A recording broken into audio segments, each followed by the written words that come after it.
नमस्कार, स्वागत है आप सभी का। कैसे हैं आप सब? जैसा कि आप देख रहे हैं, आज हम लोग बिहार बोर्ड कक्षा 8 के हमारी दुनिया विषय का अध्ययन करने वाले हैं। यह सामाजिक विज्ञान विषय के भूगोल विषय के अंतर्गत आता है। इसमें आज हम लोग अध्ययन करेंगे इकाई 1 संसाधन के अंतिम भाग यानी 1.4 का घ ऊर्जा संसाधन का। इससे पहले के अध्यायों को आप इसी तरह वीडियो के माध्यम से पढ़ चुके हैं और अभ्यास प्रश्नों को भी आप हल कर चुके हैं। अगर नहीं पढ़े हैं तो पहले उसे पढ़ ले, जो मेरे चैनल के सामाजिक विज्ञान वाले प्लेलिस्ट में अभी भी मौजूद है। तो चलते हैं हम अध्याय 1.4 का घ ऊर्जा संसाधन पर। यह है आपका इकाई 1 का घ ऊर्जा संसाधन। इस ऊर्जा संसाधन को इंग्लिश में कहते हैं एनर्जी रिसोर्सेज। ठीक है, एनर्जी रिसोर्सेज। तो सबसे पहले तो आप यह समझिए कि यह ऊर्जा संसाधन है क्या। आप अपने घरों में बिजली का उपयोग करते हैं या लाइन का उपयोग करते हैं, यह किसका उदाहरण है? यह ऊर्जा संसाधन का ही उदाहरण है। अगर आपके घर में बिजली नहीं रहे, आज के डेट में अगर बिजली नहीं रहे तो आपका जीवन कैसा होगा आप खुद ही सोच सकते हैं। इसमें हमको आगे समझाने का जरूरत नहीं है। आप जो वीडियो देख रहे हैं जिस मोबाइल में, यह भी क्या होता है? बिजली से ही चार्ज होता है। ठीक है। इसके बाद आप जितने भी सड़कों पर वाहन देखते हैं, जैसे बस हो, ट्रक हो, हवाई जहाज हो, है ना, बाइक हो, टेम्पू हो, इत्यादि जितने भी वाहन हैं, वे सभी किससे चलते हैं? वे सभी ऊर्जा संसाधन से ही चलते हैं। तो अगर ये सभी बंद हो जाए तो क्या होगा आप खुद सोच सकते हैं। आपके घरों में जो खाना बनता है जलावन से या फिर एलपीजी गैस से, है ना, वह भी क्या है? वह भी जलावन या एलपीजी क्या है? वह भी ऊर्जा संसाधन ही है। ठीक। तो ऊर्जा संसाधन का क्या महत्व है हमारे जीवन में, ये आप खुद सोच सकते हैं। ज़्यादा हमको समझाने की आवश्यकता नहीं है। तो हम चलते हैं अध्याय पर। इसको जब आप पढ़ेंगे तो देखिए यहाँ पे आगे लिखा है कि ऊर्जा के इन संसाधनों को वृहद रूप से 2 वर्गों में रखा जाता है। पहला है परंपरागत स्रोत और दूसरा है गैर परंपरागत स्रोत। ठीक है। तो इस दोनों स्रोत को पढ़ने से पहले हम पहले अध्याय में कुछ पढ़े थे। इस पहले अध्याय में हम लोग संसाधन यानी रिसोर्सेज के प्रकार के बारे में समझे थे। इसमें हम लोग संसाधन के मुख्यतः 3 प्रकार को समझे थे। पहला है प्राकृतिक संसाधन, दूसरा था मानव संसाधन और तीसरा था मानवकृत संसाधन। ठीक है। तो इस तीनों संसाधन के प्रकारों में यह जो प्राकृतिक संसाधन था, इसमें हम लोग उपलब्धता के आधार पर 2 प्रकार का संसाधन पढ़े थे। पहला था नवीकरणीय संसाधन और दूसरा था अनवीकरणीय संसाधन। अब चूंकि इसका उपयोग हमको इस अध्याय में होने वाला है, इसलिए हम इसको क्या करते हैं, एक बार फिर से दोहरा लेते हैं। आप इसको लिख भी लेंगे। तो देखिए यहाँ पे लिखा है उपलब्धता के आधार पर भी कुछ प्राकृतिक संसाधनों को कितने प्रकार में बांटते हैं? नवीकरणीय और अनवीकरणीय संसाधनों में। ठीक है। यहाँ पे देखिए नवीकरणीय और अनवीकरणीय संसाधन का परिभाषा दिया हुआ है। तो नवीकरणीय संसाधन में क्या दिया हुआ है, इसको आप लिख लेंगे कि वैसे प्राकृतिक संसाधन को कहा जाता है जिनकी पुनः पूर्ति प्राकृतिक रूप से होती रहती है, फलतः ये खत्म या समाप्त नहीं होते हैं। अब जैसे देखिए सूरज की किरणें, आप सौर ऊर्जा से जो बिजली प्राप्त करते हैं, आप कितना भी सूरज का प्रकाश का उपयोग कर लेंगे, फिर अगले दिन सूरज जो है उतना ही रोशनी के साथ चमकेगा। ठीक है। फिर उसका देखिए पवन ऊर्जा है, आप कितना भी पवन ऊर्जा का इस्तेमाल कर लेंगे, फिर अगले दिन उतना ही हवा बहेगा। ठीक है। यह कभी खत्म होने वाला नहीं है। तो जिनकी पुनः पूर्ति प्राकृतिक रूप से होती रहती है उसको हम क्या कहते हैं? नवीकरणीय संसाधन। ये कभी खत्म या समाप्त नहीं होते हैं। ठीक है। और इसी में अगला है अनवीकरणीय संसाधन। अनवीकरणीय संसाधन क्या है? तो वैसे संसाधन जिनके भंडार सीमित है तथा एक बार उपयोग करने के बाद उनके पुनः पूर्ति में हजारों लाखों वर्ष लग जाते हैं, उसे क्या कहते हैं? अनवीकरणीय संसाधन। इसको आप लिख लेंगे कि ऐसे संसाधन जिनके भंडार सीमित है और उनको एक बार उपयोग करने के बाद उनके पुनः पूर्ति में कितने समय लग जाते हैं? बहुत समय लग जाते हैं, यानी हजारों लाखों वर्ष लग जाते हैं। ठीक। अब जैसे आप देखिए, आप कोयला निकालते हैं ज़मीन के अंदर से, है ना, तो कोयला जो होता है वह क्या होता है? वह अनवीकरणीय संसाधन है। आप जितना ही निकाल रहे हैं उतना ही खत्म होते जा रहा है। निकालते निकालते एक दिन ऐसा समय आएगा कि खत्म हो जाएगा। आपका जो आने वाला पीढ़ी है वह कोयला का इस्तेमाल नहीं कर पाएगा। आप जो गाड़ी में तेल डालते हैं, है ना, बस या ट्रेन जो चलता है डीजल से, पेट्रोल से, वह पेट्रोलियम क्या है? वह भी ज़मीन के अंदर से खोद के निकाला जाता है। ठीक है। तो इसका भी भंडार सीमित है, यह भी एक दिन खत्म हो जाएगा। ठीक। तो यह सब है क्या है? यह सब अनवीकरणीय संसाधन है। इसका भंडार सीमित है और यह एक बार उपयोग कर लेने के बाद इसका जो दोबारा पूर्ति होने में क्या होता है? हजारों लाखों वर्ष का समय लगता है। लेकिन नवीकरणीय संसाधन में क्या था कि इनकी पुनः पूर्ति प्राकृतिक रूप से हमेशा होती रहती है। ठीक। तो नवीकरणीय संसाधन और अनवीकरणीय संसाधन क्या है, आप इसको समझ लें अच्छे से, और इसको आप अपने कॉपी में हो सके तो लिख भी ले वीडियो पॉज करके। ठीक। हम चलते हैं आगे। अब हम लोग वापस अपने अध्याय पे आ जाते हैं। आपका अध्याय का नाम है ऊर्जा संसाधन। आप नवीकरणीय और अनवीकरणीय को समझ चुके हैं अच्छे से। जब आप इसको पढ़ेंगे तो आगे आपको पता चलेगा कि ऊर्जा का जो साधन है ना, ऊर्जा के इन साधनों को वृहद रूप से दो वर्गों में रखा जाता है। मतलब ऊर्जा का जो साधन है उसको दो भागों में क्या किया गया है, वर्गीकृत किया गया है। पहला क्या है, परंपरागत स्रोत, और दूसरा है गैर परंपरागत स्रोत। ठीक है, हम इस दोनों को अच्छे से समझेंगे। पहले आप इस दोनों को लिख ले अपने कॉपी में कि ऊर्जा के जो साधन है उसको मुख्य रूप से कितने वर्गों में वर्गीकृत किया गया है। पहला है परंपरागत स्रोत, जिसको इंग्लिश में कहते हैं कन्वेंशनल सोर्स। ठीक है, और दूसरा है गैर परंपरागत स्रोत, जिसको इंग्लिश में कहते हैं नॉन कन्वेंशनल सोर्स। ठीक है, अब हम क्या करते हैं, इस दोनों स्रोत को बारी बारी से अच्छे से समझ लेते हैं कि आखिर यह दोनों स्रोत ऊर्जा का है क्या। ठीक है,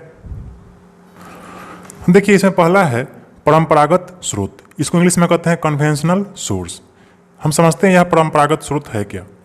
तो देखिए परंपरागत नाम से ही आपको समझ में आ रहा होगा कि परंपरा मतलब क्या होता है, बहुत पुराने जमाने से जो चलता आ रहा है उसी को हम लोग क्या कहते हैं, परंपरा कहते हैं। ठीक है, तो इसका परिभाषा होगा कि ऊर्जा के ऐसे स्रोत जो हमें सदियों से ऊर्जा प्रदान करते आ रहे हैं। ठीक है, मतलब ऊर्जा का ऐसा स्रोत जो हम लोग बहुत पहले से ऊर्जा उससे हम लोग क्या करते आ रहे हैं, लेते आ रहे हैं, उसको क्या कहते हैं, परंपरागत स्रोत कहते हैं। अब जैसे देखिए कोयला है ना, आज भी कोयला से बिजली उत्पादन होता है, बहुत सारा चीज़ कोयला से होता है। और आपके पिताजी के जो उम्र होगा, पिताजी दादाजी और परदादाजी का जो उम्र होगा, वे लोग के ज़माने में भी किसी का उपयोग होता था, अधिकतर कोयला का ही उपयोग होता था ऊर्जा के लिए। ठीक, लकड़ी का उपयोग होता था, पेट्रोलियम का उपयोग होता था, प्राकृतिक गैस जिस पर आपका खाना बनता है आपके घर में, है ना, उसको क्या कहते हैं, प्राकृतिक गैस कहते हैं। तापीय ऊर्जा यानी थर्मल पावर प्लांट जो होता है जहाँ पे बिजली उत्पन्न होता है ना, कोयला से, उसको क्या कहते हैं, तापीय ऊर्जा कहते हैं। उसके बाद परमाणु ऊर्जा जहाँ पे बिजली का उत्पादन होता है। फिर जल विद्युत है, जहाँ पानी से क्या किया जाता है, बिजली का उत्पादन किया जाता है। तो यह सब ऊर्जा का जो स्रोत है यह बहुत पहले से होते आ रहा है, इसलिए हम लोग इसको क्या कहते हैं, परंपरागत स्रोत कहते हैं। ठीक है, आशा आप समझ गए होंगे। मतलब ऐसा स्रोत जो हम लोग बहुत पहले से करते आ रहे हैं उसको क्या कहते हैं, परंपरागत स्रोत। ठीक है, इसको आप लिख लेंगे अपने कॉपी में। अब हम चलते हैं अगले स्रोत की तरफ। ऊर्जा के स्रोत में आपका अगला जो है दूसरा नंबर स्रोत वह है गैर परंपरागत स्रोत, इसको इंग्लिश में कहते हैं नॉन कन्वेंशनल सोर्स। यह है क्या, इसको आप समझ लीजिए। इसका परिभाषा है ऊर्जा के ऐसे स्रोत जो वर्तमान समय में खोजे गए हो और उनका उपयोग अभी हो रहा हो, वे क्या कहलाते हैं, वे गैर परंपरागत स्रोत कहलाते हैं। कहने का मतलब ऐसे ऊर्जा के स्रोत जो आजकल ही ढूंढे गए हो, मतलब आजकल के कहने का मतलब इधर ही 40-50 सालों के अंदर में ढूंढे गए हो, 40-50-100 सालों के अंदर में, और उसका उपयोग क्या किया जा रहा हो, उसका उपयोग हो रहा हो, है ना, अभी के डेट में उसका उपयोग हो रहा हो, उसको क्या कहते हैं, गैर परंपरागत। ठीक, अब जैसे देख लीजिए, पहला है सौर ऊर्जा। आप सूर्य के प्रकाश से जो ऊर्जा प्राप्त करते हैं वह क्या है, वह सौर ऊर्जा है, यह गैर परंपरागत है, इसको हाल फिलहाल में खोजा गया है। पवन ऊर्जा, हवा से जो हम लोग ऊर्जा प्राप्त करते हैं, बिजली उत्पन्न करते हैं, यह क्या है, यह भी गैर परंपरागत है। यानी कहने का मतलब यह कुछ ही वर्षों के अंदर में इसको क्या किया गया है, खोजा गया है। ज्वारीय ऊर्जा, समुद्र के लहरों से जो ऊर्जा प्राप्त होता है उससे उसी को क्या कहते हैं, ज्वारीय ऊर्जा कहते हैं। ठीक है, भूतापीय ऊर्जा, जमीन के अंदर जो गर्मी होता है उस गर्मी से जो हम लोग ऊर्जा प्राप्त करते हैं वह क्या है, वह भूतापीय ऊर्जा होता है। ठीक, तो ऐसे ही ऊर्जा का जो स्रोत है, ऐसे ऊर्जा के स्रोत को हम लोग क्या कहते हैं, गैर परंपरागत स्रोत कहते हैं। ठीक, अब इसमें आगे देखिए, यह जो ये ऊर्जा का स्रोत है यानी गैर परंपरागत स्रोत जो है, इनके भंडार असीमित है, ये कभी ख़त्म नहीं हो सकते हैं। अब आप खुद ही सोच लीजिए, सूर्य का प्रकाश कभी ख़त्म होगा, कभी नहीं ख़त्म होगा। हर हमेशा शाम को ख़त्म होता है सूर्य, फिर सवेरे उतना ही प्रकाश देने लगता है। ठीक, या फिर हवा, पवन ऊर्जा है, हवा कभी ख़त्म होने वाला है, कभी नहीं। समुद्र का लहर कभी बंद होने वाला है, कभी नहीं। ठीक है, तो इसीलिए यह सब जो है इसका भंडार क्या है, असीमित है। ठीक, अगला है इन स्रोतों को अक्षय स्रोत या नवीकरणीय स्रोत भी कहते हैं। ठीक, यानी गैर परंपरागत स्रोत जो है वह लगभग सभी क्या है, वह सभी नवीकरणीय स्रोत है। नवीकरणीय स्रोत आप समझ चुके हैं, मतलब ऐसा ऊर्जा का स्रोत जिसको हम लोग पुनः प्राप्त करते रहते हैं, इसको क्या कहते हैं, नवीकरणीय स्रोत। तो गैर परंपरागत स्रोत जो है वह ऊर्जा का नवीकरणीय स्रोत भी कहलाता है। ठीक है, आशा आप समझ गए होंगे इसको। आप इसको लिख भी लेंगे अपने कॉपी में अच्छे से। ठीक है, हम चलते हैं अगले पॉइंट की तरफ। तो अब देखिए, अब हम आते हैं अपने किताब पर। ठीक है, यही आपका चैप्टर ऊर्जा संसाधन। इसी में हम लोग पढ़ रहे थे कि ऊर्जा के स्रोत जो है वह मुख्य रूप से दो वर्गों में क्या किए गए हैं, वर्गीकृत किए गए हैं। पहला क्या है, परंपरागत स्रोत, और दूसरा गैर परंपरागत स्रोत। इस दोनों को आप अच्छे से समझ चुके हैं। ठीक, अब हम क्या करेंगे, परंपरागत स्रोत में जितना भी उदाहरण है उन सभी उदाहरणों को एक एक करके अच्छे से विस्तार से हम लोग समझेंगे। तो इस परंपरागत स्रोत में पहला जो उदाहरण है वह है देखिए कोयला का। ठीक है, क्या उदाहरण है? पहला कोयला। हम इस कोयला के बारे में पढ़ेंगे, इस कोयला के कहानी के बारे में। तो देखिए यह जो कोयला है यह ऊर्जा का क्या है? महत्वपूर्ण स्रोत है। ठीक है, कोयला जो है यह ऊर्जा का महत्वपूर्ण स्रोत है। क्यों? क्योंकि हम लोग जितना भी ऊर्जा प्राप्त करते हैं, बिजली जो भी हम लोग यूज करते हैं, उसका आधा से ज़्यादा जो ऊर्जा है वह किससे प्राप्त होता है? हमको कोयला से ही आज के डेट में ही प्राप्त होता है। ठीक, आज तो बहुत सारा नया नया चीज़ आ गया है, सौर ऊर्जा, पवन ऊर्जा, लेकिन पहले के ज़माने में सिर्फ कोयला से ही हम लोग बिजली प्राप्त करते थे। ठीक है, तो कोयला जो है यह महत्वपूर्ण ऊर्जा का स्रोत है, इसके बारे में हमको जानना क्या है? आवश्यक है। ठीक, अब देखिए आगे इस कोयला के बारे में कह रहा है, आप इसमें जो भी पॉइंट होगा उसको आप लिखते चलेंगे। इसमें आगे कह रहा है कि भारत में कोयला शक्ति या ऊर्जा का मुख्य स्रोत है। आपको तो पता ही है क्यों, क्योंकि बहुत ज़्यादा इसका उत्पादन होता है कोयला से, जो बिजली जो है वह बहुत ज़्यादा कोयला से ही उत्पादन होता है। ठीक, देश में इसका कुल भंडार जो है लगभग 26,454 करोड़ टन है। यानी कोयला का भंडार हमारे देश में कितना है? 26,454 करोड़ टन है। ठीक है, यह एक अवसादी चट्टान है जो वनस्पतियों के भूगर्भिक हलचलों के कारण भूमि में दब जाने से बनी है। देखिए इसके बारे में हम लोग विस्तार से समझ चुके हैं पिछले अध्याय में कि कोयला कैसे बना था। कहने का मतलब है बहुत पहले, मतलब 100 लाखों करोड़ों साल पहले हमारे पृथ्वी पे भूकंप आया होगा, है ना, और पृथ्वी पर जितने भी पेड़ पौधे थे वे सब क्या हो गए? जमीन के अंदर दब गए। ठीक, और बिना पानी के, बिना हवा के वे सभी वनस्पतियाँ जो है वह किसी में बदल गए? वे सभी कोयला में, खनिज तेल में इत्यादि में क्या हुए? बदल गए। आप पिछले अध्याय में इसको विस्तार से समझ चुके हैं। ठीक, तो कोयला क्या है? कोयला एक अवसादी चट्टान है। ठीक, कोयला एक अवसादी चट्टान है। अब आगे आप देखेंगे तो देखिए कोयला जो है वह मुख्य रूप से 4 प्रकार का है। ठीक है, क्वालिटी के अनुसार मुख्य रूप से कितने प्रकार का है? 4 प्रकार। जिसमें पहला जो है एंथ्रासाइट, यह सबसे बढ़िया क्वालिटी वाला कोयला है। इसमें कार्बन का मात्रा कितना रहता है? 90% से ज़्यादा है। ठीक, उसके बाद दूसरा नंबर में है बिटुमिनस। देखिए यह सब कोयला का ही नाम है। ठीक, इसको अलग अलग इसलिए नाम दिया गया है क्योंकि इसका क्वालिटी अलग अलग है। सबसे अच्छा कोयला होता है एंथ्रासाइट, इसमें 90% से ज़्यादा कार्बन है। उसके बाद है बिटुमिनस, इसमें 60% से 80% तक क्या होता है? कार्बन होता है। उसके बाद है तीसरे नंबर पर लिग्नाइट। यह जो कोयला है इसमें 50 से 70% क्या रहता है? कार्बन रहता है।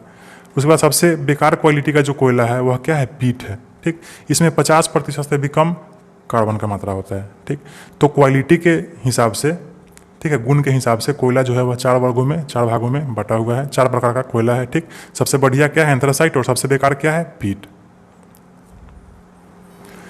अब इसी में देखिए अगला पॉइंट आपको कह रहा है कि कोयला उत्पादक देशों में संयुक्त राज्य अमेरिका, रूस, चीन एवं भारत का प्रमुख स्थान है। यानी कोयला जो है वह पूरे विश्व में इन 4 देशों में प्रमुख रूप से पाया जाता है। पहला अमेरिका में यानी यूएसए में, संयुक्त राज्य अमेरिका में, दूसरा चीन में, ये रूस में, तीसरा चीन में, और चौथा हमारे भारत में। ठीक है, इन 4 देशों में कोयला बहुत ज़्यादा मात्रा में पाया जाता है। अब यह 4 देश मैप पे कहाँ कहाँ है इसको आप देख लीजिए। तो देखिए विश्व के मानचित्र पर आप देखेंगे तो यह चारों देश जो है, यहाँ पे है आपका संयुक्त राज्य अमेरिका यानी USA, United states of America, और दूसरा देश है रूस, यहाँ पे है, इतना बड़ा देश है, और तीसरा है आपका यह चाइना, यही देश है, और चौथा है अपना देश भारत। ठीक है, तो यानी इसी 4 देशों में कोयला जो है वह प्रमुख रूप से क्या होता है? पाया जाता है। ठीक है, हम चलते हैं अगले पॉइंट पे। देखिए इसी में है अगला, भारत में कोयला गोंडवाना समूह एवं टर्शियरी युग की चट्टानों में पाया जाता है। अब यहाँ समझने वाला बात है कि यह गोंडवाना समूह और यह टर्शियरी युग की चट्टान है क्या।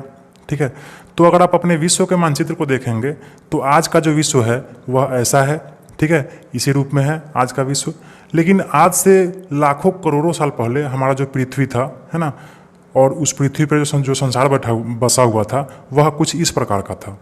ठीक है, धीरे धीरे धीरे धीरे क्या हुआ? स्थल मार्ग इधर से उधर घूमते घूमते घूमते हमारा जो विश्व है वह आज के डेट में कैसा बन गया है? ऐसा बन गया है। लेकिन पहले ऐसा ही था। ठीक, तो ये पहले का जो विश्व था उसमें गोंडवाना समूह जो था वो यही था। ठीक है, यह खसक के इधर आ गया है, हमारे देश एशिया की तरफ आ गया है।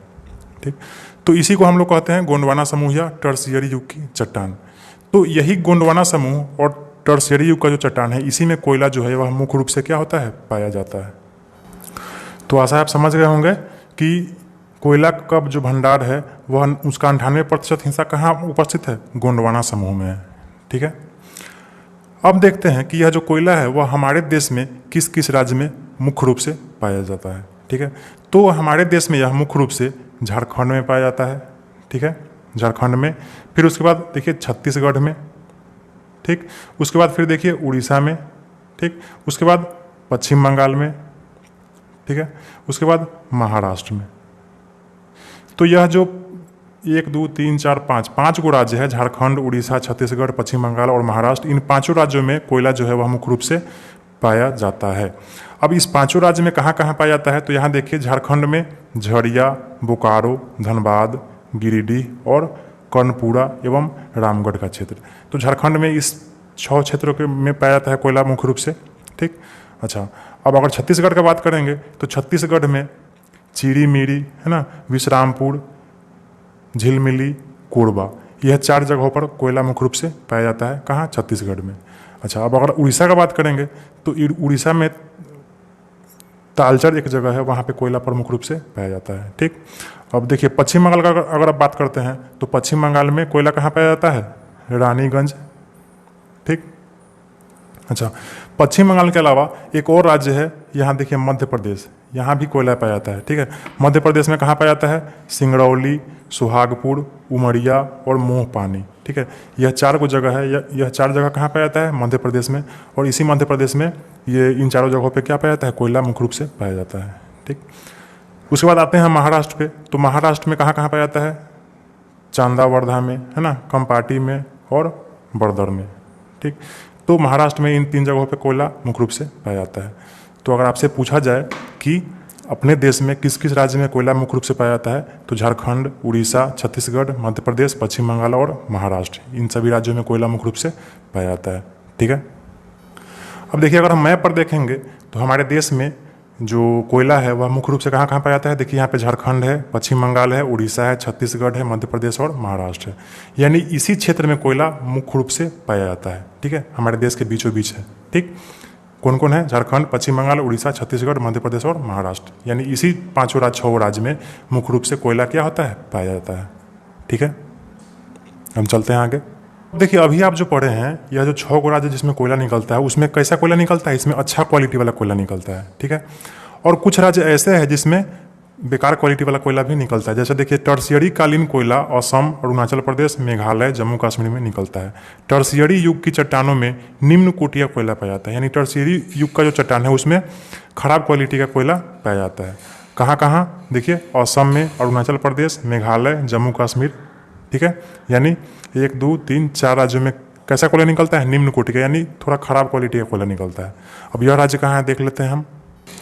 तो देखिए यह हमारे भारत का नक्शा, ठीक है। इस भारत के नक्शे में देखिए अरुणाचल प्रदेश यहाँ है, असम यहाँ है, ठीक, और मेघालय यहाँ है और जम्मू कश्मीर यहाँ है। तो निम्न कोटि का जो कोयला है वह मुख्य रूप से कहाँ कहाँ पाया जाता है? यहाँ जम्मू कश्मीर में, ठीक, यहाँ अरुणाचल प्रदेश में, यहाँ असम में और यहाँ मेघालय में, ठीक है। तो अब हम आगे चलते हैं पेट्रोलियम की तरफ, ठीक है।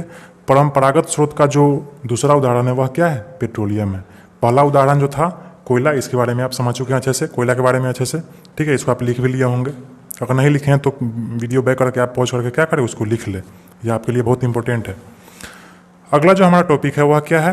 पेट्रोलियम, ठीक है। यह परंपरागत स्रोत का एक उदाहरण है, ठीक है। इसके बारे में हम अच्छे से अभी समझेंगे। देखिए इस पेट्रोलियम के बारे में क्या कह रहा है कि पेट्रोलियम जो मानव के जीवन का अनिवार्य अंग बन गया है। यानी यह जो पेट्रोलियम है यह आपके जीवन का अनिवार्य अंग बन गया है। यानी इसके बिना आपका जीवन क्या हो जाएगा? अधूरा है। आप देखिए बिना पेट्रोलियम के आप बाइक नहीं चला सकते हैं, बिना पेट्रोलियम के बस नहीं चल सकता है, ट्रक नहीं चल सकता है, तो सामान इधर उधर कैसे आएगा जाएगा, ठीक है। बिना पेट्रोलियम के आपका हवाई जहाज़ नहीं चल सकता है, बिना पेट्रोलियम के आपका कोई भी फैक्ट्री में जो उत्पादन होता है वह उत्पादन नहीं हो पाएगा।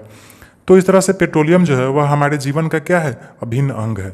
इसी पेट्रोलियम से डीजल निकलता है, पेट्रोल निकलता है ना, बहुत सारा चीज़ निकलता है, किरासन तेल निकलता है, बहुत सारा चीज़ निकलता है। कहाँ से? इसी पेट्रोलियम से, ठीक है। अब हम इस पेट्रोलियम के बारे में थोड़ा विस्तार से हम समझेंगे कि यह पेट्रोलियम आखिर निकलता कहाँ से है। तो देखिए अगर हम भारत का बात करेंगे तो यह तो भारत में तो उतना नहीं निकलता है, यह विदेशों में निकलता है। लेकिन अगर भारत का बात करेंगे तो भारत में पेट्रोलियम पहली बार 1866 में पता चला था और 1890 में डिगबोई में पहली बार तेल मिला, ठीक है। भारत में सबसे पहले तेल कहाँ मिला? 1866 में पता चला और 1890 में डिगबोई में पहली बार तेल मिला। अब देखिए यह डिगबोई है कहाँ? ठीक है। तो इसको आप मैप पर देख लीजिए। तो देखिए यह है आपके भारत का मानचित्र, ठीक है। और इस भारत के मानचित्र पर आपका असम कहाँ है, देखिए यहीं पे है असम, ठीक। अब इस असम को आप थोड़ा सा जूम करेंगे तो देखिए यही आपका जो पीला कलर वाला जो भाग है यही असम का क्षेत्र है, ठीक है। इसी असम में डिगबोई एक जगह है, देखिए यहीं पे है डिगबोई, ठीक है। यहाँ पे देखिए आपको दिख रहा होगा डिगबोई, DIGBOI, है ना। यहीं पे भारत में सबसे पहली बार पेट्रोलियम मिला था, ठीक है। और यहीं से खुदाई किया गया था। यह असम में पड़ता है डिगबोई, ठीक है। आशा आप समझ गए होंगे यह हमारे मानचित्र पर यह डिगबोई है कहाँ, असम में, ठीक। हम चलते हैं किताब पे। तो भारत में जो पहली बार तेल का पता चला था वो 1890 में डिगबोई में पता चला था। आप समझ चुके हैं कहाँ है डिगबोई।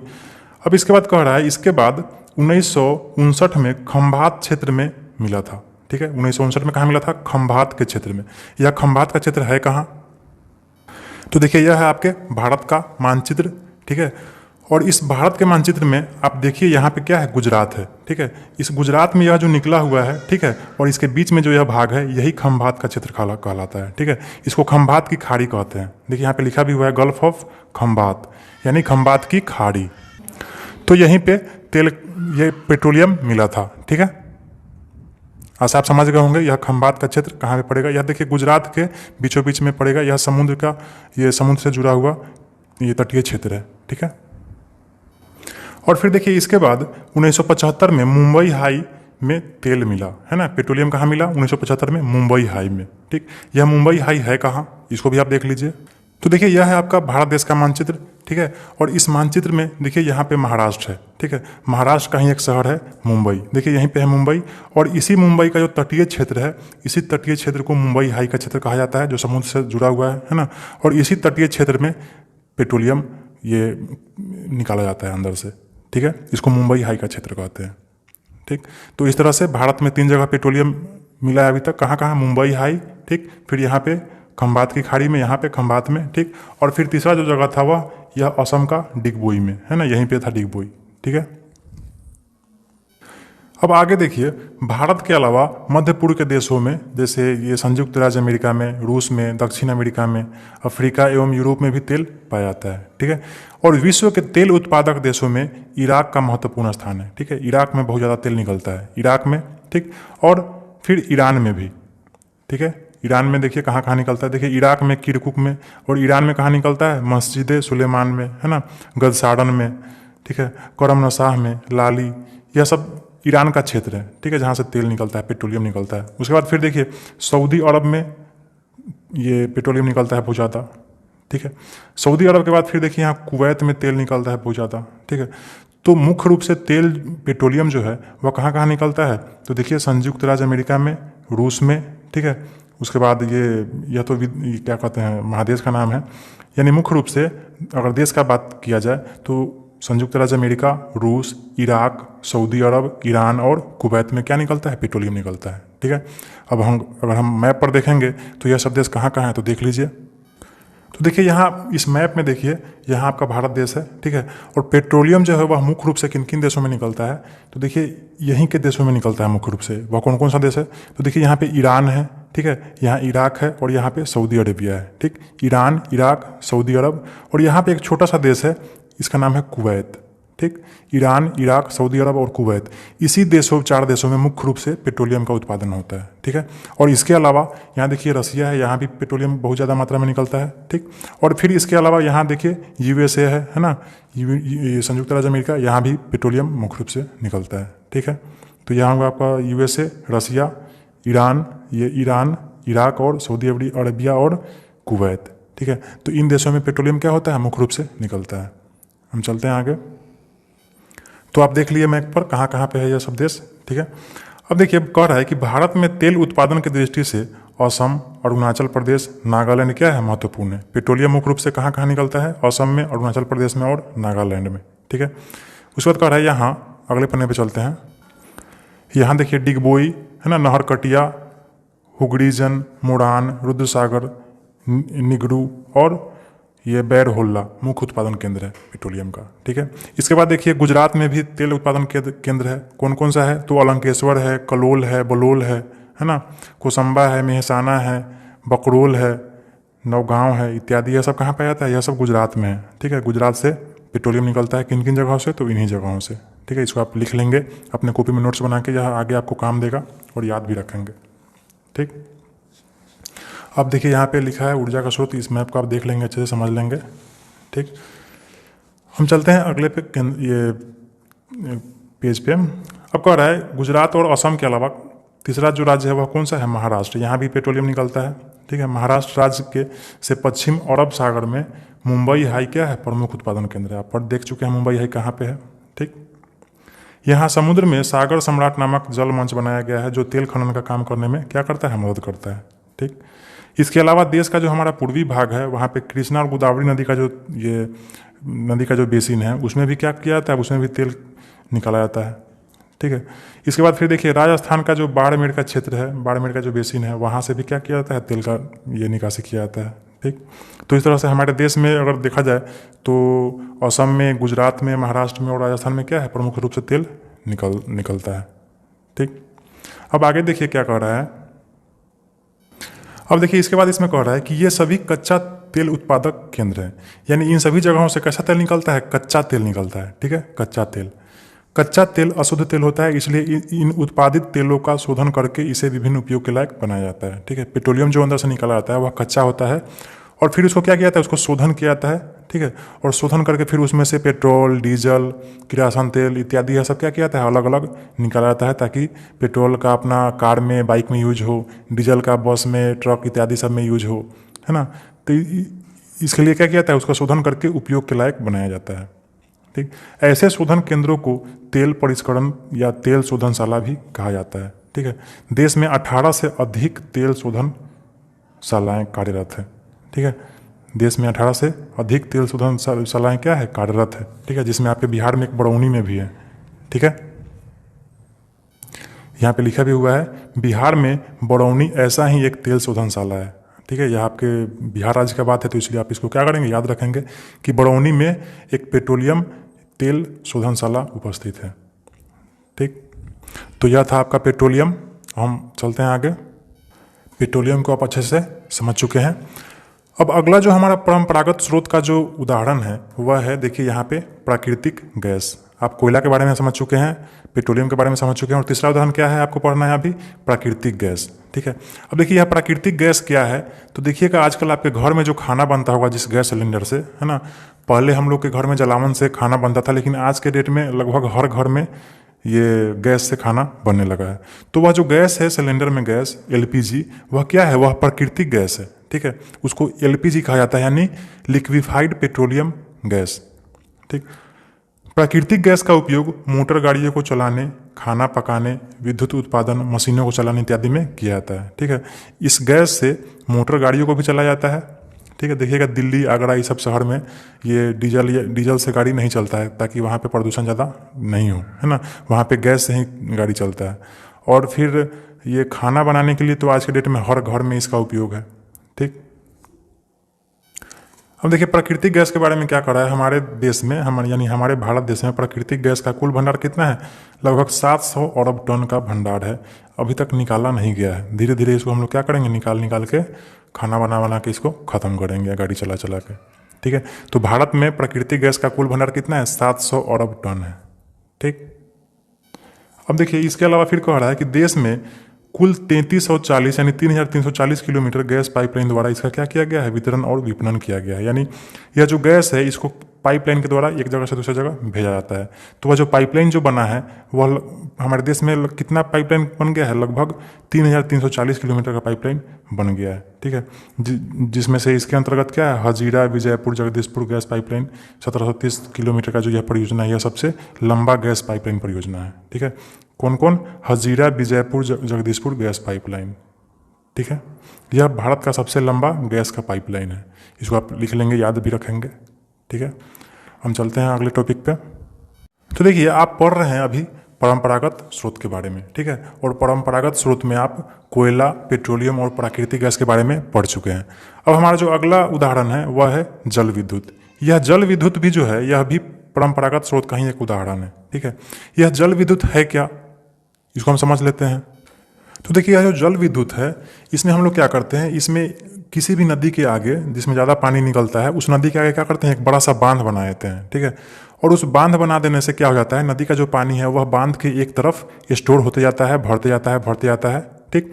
और बांध के इस तरफ पानी क्या होता है, पूरा जब भर जाता है तो उस पानी में क्या होता है, ऊर्जा हो जाता है, ठीक। और उस पानी को क्या करते हैं हम लोग, धीरे धीरे धीरे धीरे धीरे धीरे धीरे अगले दूसरे तरफ हम लोग क्या करते हैं, निकालते हैं। और उसी पानी से ये हम लोग क्या करते हैं, बिजली का उत्पादन करते हैं, ठीक है। तो यही है जल विद्युत। अब आते हैं अपने किताब पे, देखिए जल विद्युत विद्युत के बारे में इसमें जितना भी चीज़ दिया हुआ है यह सब आपके ये एग्जाम के दृष्टिकोण से, जीके के दृष्टिकोण से एकदम महत्वपूर्ण है। इसको आप क्या कर लेंगे, इसको आप लिख लेंगे और याद रखेंगे। देश में जल विद्युत का सबसे पहला संयंत्र कब स्थापित किया गया था, 1897 में। कहाँ, दार्जिलिंग में। यह दार्जिलिंग जो है यह पश्चिम बंगाल में पड़ता है, ठीक। तो पश्चिम बंगाल के दार्जिलिंग में सबसे पहला देश का जल विद्युत संयंत्र 1897 में स्थापित किया गया था, ठीक है। इसको आप लिख लेंगे अपने कॉपी में, ठीक। उसके बाद फिर देखिए बाद में कावेरी नदी के शिव समुद्रम यानी कर्नाटक में यह पड़ता है, में इसका सफल एवं व्यवस्थित उत्पादन शुरू किया गया, ठीक। बाद में कहाँ ये इसका फैक्ट्री, ये क्या कहते हैं, षड्यंत्र लगा, कावेरी नदी के शिव समुद्रम जगह पर। यह शिव समुद्रम जो है यह कर्नाटक राज्य में पड़ता है, ठीक। इसका सफल एवं व्यवस्थित उत्पादन शुरू किया गया। सबसे पहले कहाँ लगाया गया, दार्जिलिंग में, और इसके बाद फिर शिव समुद्रम यानी कर्नाटक में, ठीक। फिर इसके बाद देश में बहुउद्देशीय नदी घाटी परियोजना द्वारा कई जल विद्युत उत्पादन केंद्र विकसित किए गए, जिसमें से भाखड़ा नांगल परियोजना, यह सतलज नदी पर है, ठीक है, यह पंजाब में है, ठीक। उसके बाद फिर देखिए दामोदर घाटी नदी परियोजना, ठीक, यह दामोदर नदी पर है, ठीक। उसके बाद देखिए रिहांद परियोजना, यह सोन नदी पर है। हीराकुंड परियोजना, यह महानदी पर है। तुंगभद्रा परियोजना, यह तुंगभद्रा नदी पर है, ठीक। तो इसको आप अपने कॉपी में क्या कर लेंगे, लिख के याद कर लेंगे कि कौन सा परियोजना किस नदी पर है, ठीक है। जैसे ये कावेरी नदी पर क्या है, शिव समुद्र पर, शिव समुद्र में, यह कहाँ, यह कर्नाटक में है। उसके बाद देखिए यह भाखड़ा नांगल जो है यह किस नदी पर है, तो यह सतलज नदी पर है। उसके बाद देखिए दामोदर घाटी परियोजना किस नदी पर है, तो दामोदर नदी पर है। रिहांद परियोजना किस नदी पर है, तो सोन नदी पर है। और हीराकुंड परियोजना किस नदी पर है, तो महानदी पर है। और तुंगभद्रा परियोजना जो है यह किस नदी पर है, तो तुंगभद्रा नदी पर है, ठीक। तो किस नदी पर कौन सा परियोजना है, इसको आप क्या करेंगे, याद रखेंगे, ठीक। अब देखिए इसके अलावा भी और इसमें जीके है कि इन परियोजनाओं में हीराकुंड परियोजना जो है यह विश्व का सबसे लंबा बांध वाला परियोजना है, ठीक है। हीराकुंड परियोजना विश्व का सबसे लंबा बांध वाला परियोजना है। और भाखड़ा नंगल परियोजना जो है यह भारत का सबसे बड़ा परियोजना है, ठीक है। अगर सबसे लंबा बांध का बात होगा तो हीराकुंड परियोजना, ठीक, पूरे विश्व में। और अगर भारत का बात होगा कि भारत का सबसे बड़ा परियोजना कौन है, तो भाखड़ा नंगल। यह कितना ऊंचा है, यह 225 मीटर ऊंचा परियोजना है, ठीक है। यह भाखड़ा नंगल किस नदी पर है, तो सतलज नदी पर है, आप देख चुके हैं यहाँ पे, ठीक है। तो इन सभी को क्या करेंगे, आप अपने कॉपी में नोट कर लेंगे और इसको याद भी करेंगे, यह बहुत इंपॉर्टेंट है। अब हम चलते हैं अगले टॉपिक पर। अगला जो आपका उदाहरण है, ठीक है, परंपरागत स्रोत का जो उदाहरण है वह है ताप विद्युत, ठीक है। देखिए इस ताप विद्युत को थर्मल पावर भी कहते हैं। यह ताप विद्युत होता क्या है, तो देखिए कोयला, पेट्रोलियम एवं प्राकृतिक गैस की सहायता से उत्पादित बिजली को क्या कहते हैं, ताप विद्युत कहा जाता है। यानी ऐसा बिजली का उत्पादन केंद्र जहाँ किसी से उत्पादन हो रहा हो बिजली, कोयला से या पेट्रोलियम से या प्राकृतिक गैस से। यह देखिए मुख्य रूप से कोयला से ही उत्पादन होता है, उसको हम लोग क्या कहते हैं, ताप विद्युत कहते हैं, ठीक है। तो ऐसा हमारे देश में बहुत सारा जगह है जहाँ पे कोयला, पेट्रोलियम और प्राकृतिक गैस से क्या होता है, बिजली का उत्पादन होता है। उसमें देखिए कौन कौन सा जगह है, तो देखिए कहलगांव है, कोरबा, सिंगरौली, फरक्का, तालचर, बरौनी, ओबरा, नासिक, पतरातू, बोकारो इत्यादि क्या है, प्रमुख है। यानी यहाँ पे इन जगहों पे क्या होता है, ताप विद्युत का ये उत्पादन होता है। यानी कोयला या पेट्रोलियम और प्राकृतिक गैस से क्या होता है, बिजली का उत्पादन होता है, ठीक है। अब आपका जो अगला परंपरागत स्रोत का जो उदाहरण है और अंतिम उदाहरण है वह है परमाणु ऊर्जा, ठीक है। परमाणु ऊर्जा भी एक परंपरागत स्रोत है जो बहुत सदियों से इसका उपयोग होते आ रहा है। और इसमें परमाणु यानी यूरेनियम से क्या होता है, ऊर्जा का उत्पादन होता है।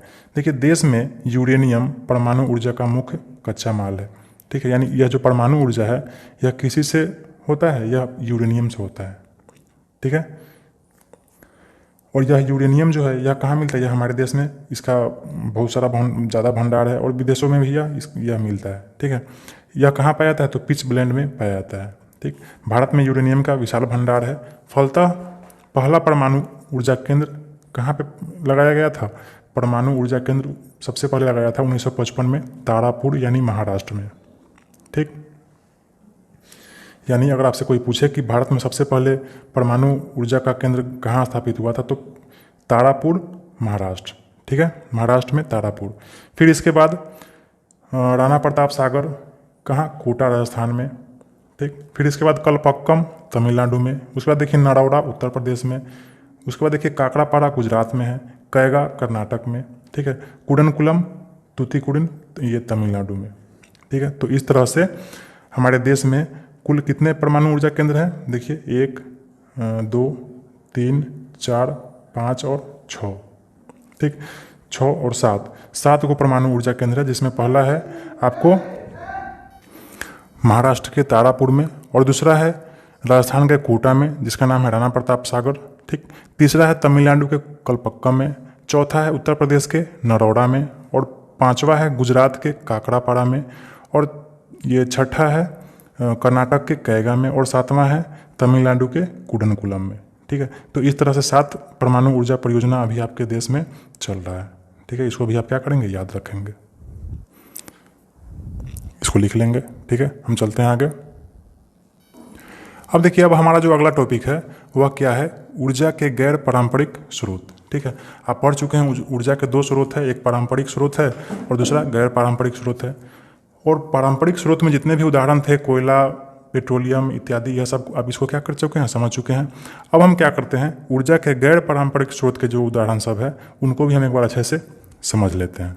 ठीक है, तो देखिए ऊर्जा के जो गैर पारंपरिक स्रोत है इसके बारे में मुख्य रूप से जो खास बात क्या है वह यह है कि वर्तमान समय में ऊर्जा के ऐसे कई स्रोत खोज लिए गए हैं जिनके भंडार असीमित है। कहने का मतलब यह जो गैर पारंपरिक स्रोत जो है इसका भंडार क्या है, असीमित है, यानी यह कभी खत्म नहीं हो सकता है। ठीक है, ये कभी खत्म नहीं हो सकते, इसलिए इन स्रोतों को अक्षय स्रोत भी कहा जाता है। ठीक, और नवीकरणीय स्रोत भी कहा जाता है।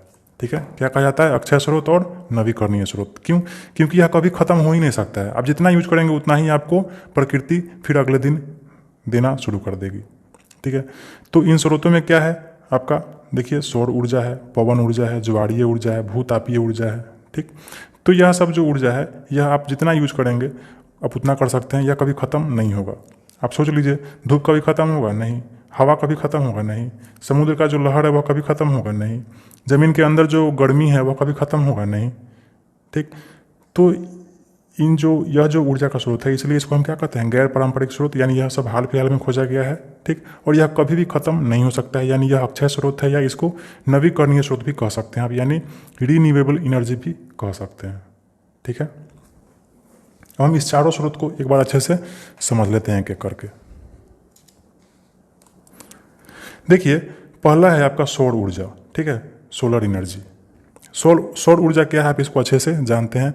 आप जो धूप से जो ऊर्जा प्राप्त करते हैं, आप जो सूर्य से जो धूप आता है उस धूप से जो ऊर्जा प्राप्त करते हैं वह क्या कहलाता है, वह सौर ऊर्जा कहलाता है। ठीक, आप सोलर बैटरी का इस्तेमाल करते होंगे, है ना, बहुत सोलर आजकल धूप से बिजली का भी उत्पादन होता है। ठीक, तो भारत में प्रति वर्ग किलोमीटर 1 वर्ग किलोमीटर में कितना सूर्य का ये ऊर्जा आता है, 20 मेगावाट।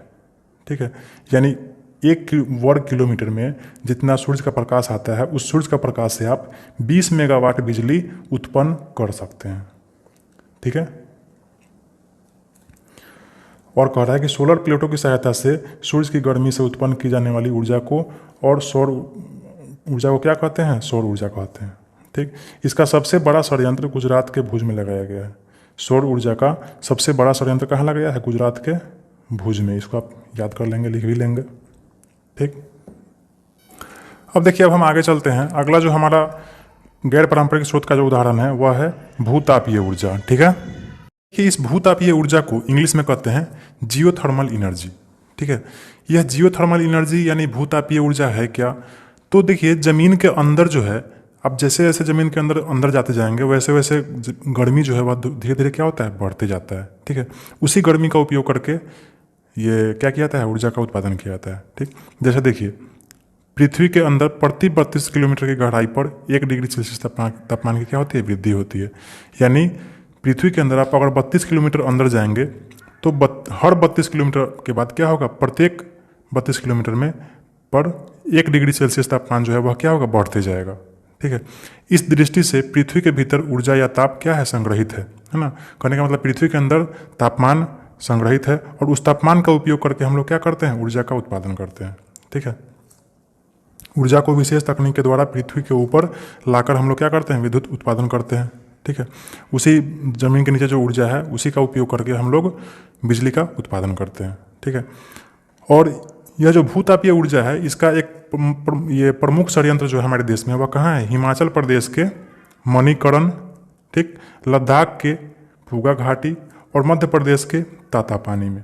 ठीक है, यानी 3 राज्यों में इसका षड्यंत्र है भूतापीय ऊर्जा का। और वह 3 राज्य कौन कौन है, हिमाचल प्रदेश में कहाँ, मणिकरण में, लद्दाख में कहाँ, पूगा घाटी में, और मध्य प्रदेश में कहाँ, तातापानी में। ठीक है, इन तीनों राज्यों में ये भूतापीय ऊर्जा का क्या किया जाता है, उत्पादन किया जाता है। ठीक, अब इसके बाद जो हमारा अगला उदाहरण है गैर पारंपरिक स्रोत का, वह है पवन ऊर्जा। आप 2 पढ़ चुके हैं गैर पारंपरिक स्रोत में, पहला सौर ऊर्जा, दूसरा भूतापीय ऊर्जा और तीसरा है क्या, पवन ऊर्जा। तो पवन ऊर्जा के बारे में तो आप जानते ही हैं, ये बहती हुई हवाओं से जो जब हम ये टरबाइन को घुमाते हैं और उससे जो बिजली प्राप्त होती है उसको क्या कहते हैं, हम पवन ऊर्जा कहते हैं। ठीक है, तेज बहते हुए पवन से ऊर्जा का उत्पादन क्या कहलाता है, पवन ऊर्जा कहलाता है। ठीक है, इसको परिभाषा के रूप में लिख भी सकते हैं। आगे कह रहा है कि देश के गुजरात, तमिलनाडु, महाराष्ट्र, आंध्र प्रदेश, कर्नाटक में इसके दोहन की अच्छी संभावनाएं हैं। संभावनाएं हैं कहने का मतलब यह जो आपका राज्य है देश का, गुजरात, तमिलनाडु, महाराष्ट्र, आंध्र प्रदेश और कर्नाटक, इसमें बहुत ज़्यादा हवा बहता है। ठीक, और इस हवा का उपयोग करके हम बिजली का उत्पादन कर सकते हैं। अभी उतना ज़्यादा मात्रा में कर नहीं रहे हैं लेकिन कर सकते हैं। वही कह रहा है कि दोहन की अच्छी संभावनाएं हैं।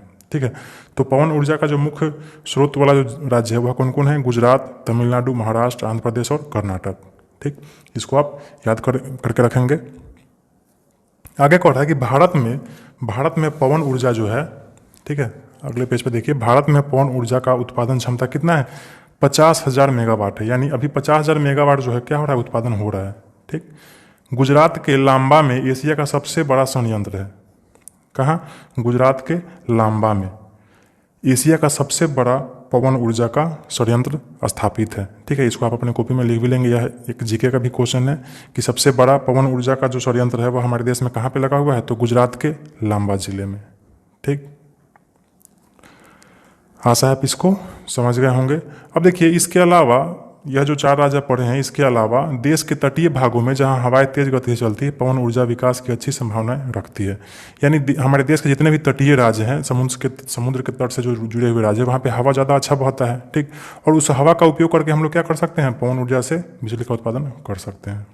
ठीक, अब देखिए इसके अलावा तमिलनाडु के तूतीकुड़िन में भी पवन फार्म लगाए गए हैं। यानी तूतीकुड़िन में ये में भी क्या किया जाता है, बिजली का उत्पादन किया जाता है, किससे, हवा से, यानी पवन से। ठीक, तो गैर पारंपरिक स्रोत में आप सौर ऊर्जा पढ़ चुके हैं, भूतापीय ऊर्जा पढ़ चुके हैं और पवन ऊर्जा पढ़ चुके हैं। अगला जो हमारा उदाहरण है गैर पारंपरिक स्रोत का वह है ज्वारीय ऊर्जा। ठीक, यह ज्वारीय ऊर्जा है क्या, ठीक, तो आपको पता होगा कि समुद्र में हमेशा क्या होता है, हमेशा ये लहर आते रहता है। ठीक, समुद्र का जो लहर है वह हमेशा थोड़ा थोड़ा देर पर आते रहता है। उसी लहर का उपयोग करके क्या किया जाता है, बिजली का उत्पादन किया जाता है। ठीक, यानी तटीय भागों में आने वाले ज्वार से पैदा की जाने वाली ऊर्जा क्या कहलाती है, ज्वारीय ऊर्जा कहलाती है। ठीक, ये ज्वार को हम समुद्र का लहर भी कहते हैं। जो ज्वारीय ऊर्जा क्या है तो इसका परिभाषा आप लिख लेंगे, तटीय भागों में आने वाले ज्वार से पैदा की जाने वाली ऊर्जा क्या कहलाती है, ज्वारीय ऊर्जा कहलाती है। ठीक, भारत के तटीय भागों में इसके विकास की असीम संभावनाएं हैं। अभी उतना ज़्यादा नहीं लगाया गया है, लेकिन अगर लगाया जाए तो बहुत ज़्यादा बिजली हम यहाँ से उत्पादन कर सकते हैं। ठीक है, संभावनाएं हैं। अनुमान है कि देश में 8,000 से 9,000 मेगावाट संभाव्य ज्वारीय ऊर्जा है। यानी अगर हम सभी जगहों पर लगा दें संयंत्र तो 8,000 से 9,000 मेगावाट बिजली का उत्पादन कर सकते हैं। ठीक, लेकिन अभी इतना हम कर नहीं रहे हैं। ठीक है, आगे कह रहा है कि खंबात की खाड़ी इसके लिए सबसे अनुकूल है। आप पढ़े हैं खंबात की खाड़ी, जहाँ से पेट्रोलियम निकलता है, उस खंबात की खाड़ी में भी ये बहुत ज़्यादा ज्वार आता है, ठीक है, और वहाँ से हम बिजली का उत्पादन कर सकते हैं। खंबात की खाड़ी के अलावा कच्छ की खाड़ी से भी हम उत्पादन कर सकते हैं, ठीक। इसके अलावा सुंदरवन का जो क्षेत्र है वहाँ से भी ज्वारीय उत्पादन कर सकते हैं, ठीक है। तो आज आप समझ गए होंगे ज्वारीय ऊर्जा क्या है और इसका हम उत्पादन कैसे करते हैं। और अगर मैप पर देख लेते हैं कि यह खंबात की खाड़ी, कच्छ की खाड़ी और सुंदरवन का क्षेत्र कहाँ पे है। तो देखिए यह है आपके भारत देश का मानचित्र, ठीक है। और यहाँ पे देखिए यह जो क्षेत्र है यह खंबात की खाड़ी आप पढ़ चुके हैं, ठीक। और देखिए यह जो क्षेत्र है यह बीच वाला, यह दोनों स्थल सीमा के जो बीच वाला यह जो समुद्र वाला जो स्थल है, जगह है, यह कच्छ की खाड़ी है, ठीक। यह कच्छ की खाड़ी है, यह खंबात की खाड़ी है, ठीक। और यहाँ देखिए यहाँ पे सुंदरवन डेल्टा है, ठीक। तो इन्हीं तीनों जगहों पे हम ज़्यादा से ज़्यादा ज्वारीय ऊर्जा का उत्पादन कर सकते हैं। तो आप गैर पारंपरिक स्रोत में जो चारों उदाहरण हैं, सौर ऊर्जा, भूतापीय ऊर्जा, पवन ऊर्जा और ज्वारीय ऊर्जा, इस तीनों चारों को आप अच्छे से समझ चुके हैं। अब हमारा जो अगला टॉपिक है वह है संसाधन संरक्षण, ठीक है। हर चैप्टर में आप संरक्षण के बारे में समझ रहे हैं, पढ़ रहे हैं। यह संसाधन संरक्षण आप पढ़ चुके हैं पिछले अध्याय में भी, और इस अध्याय में भी आपको जानना जरूरी है संरक्षण क्या है। तो किसी भी संसाधन का अगर हम संरक्षण करेंगे, बचा के रखेंगे, तो ज़्यादा दिन तक उसको यूज करेंगे, ठीक। अगर मान लीजिए आपके पास 100 रुपया है, आप आज ही जाके होटल में मिठाई समोसा खा के ख़त्म कर दीजिए उस 100 रुपया को, तो क्या हो जाएगा, आपके पास 0 रुपया रहेगा। अब अगले दिन आप क्या करेंगे, आप मुँह ताकेंगे, है ना, आपके पास पैसा नहीं रहेगा। लेकिन अगर आप चाहे तो उस 100 रुपया को आप धीरे धीरे खर्चा करेंगे, है ना। आज 5 रुपया खर्चा करेंगे, फिर अगले दिन 5 रुपया खर्चा करेंगे, फिर अगले दिन 5 रुपया 10 रुपया खर्चा करेंगे। तो इस तरह से आपका जो 100 रुपया है वह ज़्यादा दिन तक चलेगा, ठीक। तो वही हाल हमारे संसाधन संरक्षण के साथ भी है। संसाधन जो है वह सीमित मात्रा में अवेलेबल है, जैसे कोयला है, पेट्रोलियम है, यानी जितने भी पारंपरिक स्रोत है वह क्या है, सीमित मात्रा में है। अगर आप इसको जल्दी जल्दी ख़त्म कर देंगे निकाल के, तो जल्दी से ख़त्म हो जाएगा। आपका जो आने वाला पीढ़ी है, आपका जो बाल बच्चा होगा, वह नहीं इसका उपयोग कर पाएगा, ठीक। लेकिन अगर आप इसको ये अच्छे से यूज करेंगे, जितना ज़रूरत हो उतना ही यूज करेंगे, तो यह ज़्यादा दिन तक चलेगा, ठीक है। तो यही है संसाधन का संरक्षण। इसको आप समझ ले, ताकि ऐसा प्रश्न जब आए तो आपको लिखने में आसानी हो, ठीक है। याद करने के फेर में ज़्यादा नहीं रहे, किसी भी चीज़ को समझने के फेर में रहे। अगर समझ लेंगे तो आप खुद से अपने शब्दों में उसको लिखेंगे तो आपको ज़्यादा नंबर आएगा, ठीक। तो देखिए संरक्षण के लिए यहाँ पे कुछ छोटे छोटे संकल्प लेने पड़ेंगे हमको, ठीक है। संरक्षण के लिए हमको क्या करने पड़ेंगे, कुछ छोटे छोटे संकल्प लेने पड़ेंगे। वह कौन कौन सा संकल्प है, तो पहला है हम संसाधनों का विवेकपूर्ण इस्तेमाल करेंगे, ठीक है। विवेकपूर्ण कहने का मतलब उसको हम जितना हमको ज़रूरत हो उतना ही यूज करेंगे, ठीक। उसके बाद अगला कह रहा है कि इनके विकल्पों की खोज कर उसके उपयोग को बढ़ावा देंगे, ठीक है। ये देखिए जैसे पारंपरिक स्रोत का विकल्प है ना, गैर पारंपरिक स्रोत।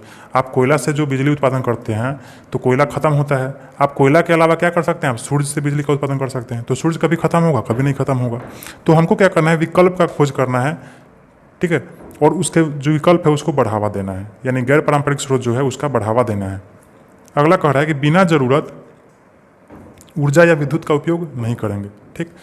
अगर हम घर में हमको ज़रूरत नहीं है तो लाइट बंद कर देंगे, ज़रूरत नहीं है तो फैन बंद कर देंगे। बिना मतलब का हम ये बिजली या ऊर्जा का क्या करेंगे, उपयोग नहीं करेंगे। अगला कह रहा है कि खनिज एवं ऊर्जा के पारंपरिक स्रोतों के नए भंडारों की खोज करेंगे, ठीक है। जहाँ पारंपरिक स्रोत जो है उसका जो ऊर्जा है ना, पारंपरिक स्रोत से जो हम ऊर्जा प्राप्त करते हैं, तो उस पारंपरिक स्रोतों को हम क्या करेंगे, हम खोजने का प्रयास करेंगे कि और कहाँ कहाँ पाया जाता है।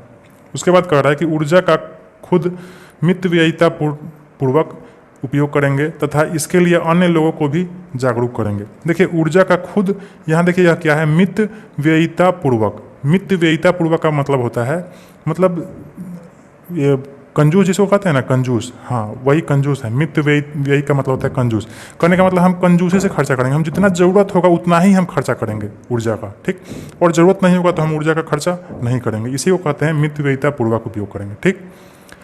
और इसके लिए अन्य लोगों को भी जागरूक करेंगे। और सिर्फ हम ही नहीं ऐसा करेंगे, हम दूसरे लोगों को भी जागरूक करेंगे कि बिजली का उपयोग बिना मतलब का नहीं करना चाहिए, जो जितना हमको ज़रूरत है उतना ही उपयोग करेंगे, ठीक है।